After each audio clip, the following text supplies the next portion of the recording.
Today's morning devotional. In meekness feed the lambs. And the fruit of righteousness is sown in peace of them that make peace. James chapter 3 verse 18. The true minister of Christ should be encircled by an atmosphere of spiritual light, because he is connected with the world of light, and walks with Christ, who is the light of the world. Arguments may be resisted, persuasion and entreaty may be scorned, the most eloquent appeals, supported by the rigor of logic, may be disregarded, but a living character of righteousness, a daily piety in the walks of life, an anxiety for the sinner wherever found, the spirit of truth burning in the heart, beaming from the countenance, and breathing from the lips in every word, constitute a sermon which is hard to resist or to set aside, and which makes the strongholds of Satan tremble. Ministers who walk with God are clad with the panoply of heaven, and victory will attend their efforts. Those who are engaged in the great and solemn work of warning the world should not only have an individual experience in the things of God, but they should cultivate love for one another, and should labor to be of one mind, of one judgment, to see eye to eye. The absence of this love greatly pleases our wily foe.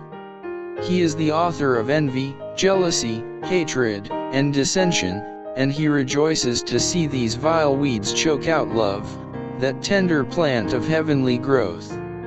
It does not please God to have his servants censure, criticize, and condemn one another. He has given them a special work, that of standing in defense of the truth. They are his workmen, all should respect them, and they should respect one another. In the army, officers are required to respect their fellow officers, and the privates soon learn the lesson. When the leaders of the people in Christian warfare are kind and forbearing, and manifest a special love and regard for their co-laborers, they teach others to do the same. The reputation of a fellow laborer is to be sacredly guarded. If one sees faults in another, he is not to magnify them before others, and make them grievous sins. They may be errors of judgment, that God will give divine grace to overcome. If he had seen that angels, who are perfect, would have done the work for the fallen race better than men, he would have committed it to them. But instead of this he sent the needed assistance by poor, weak, erring mortals, who, having like infirmities as their fellow men, are best prepared to help them.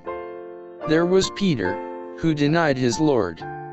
Before Peter's feet slipped, he had not the spirit of meekness required to feed the lambs, but after he became sensible of his own weakness, he could come close to their side in tender sympathy, and could help them.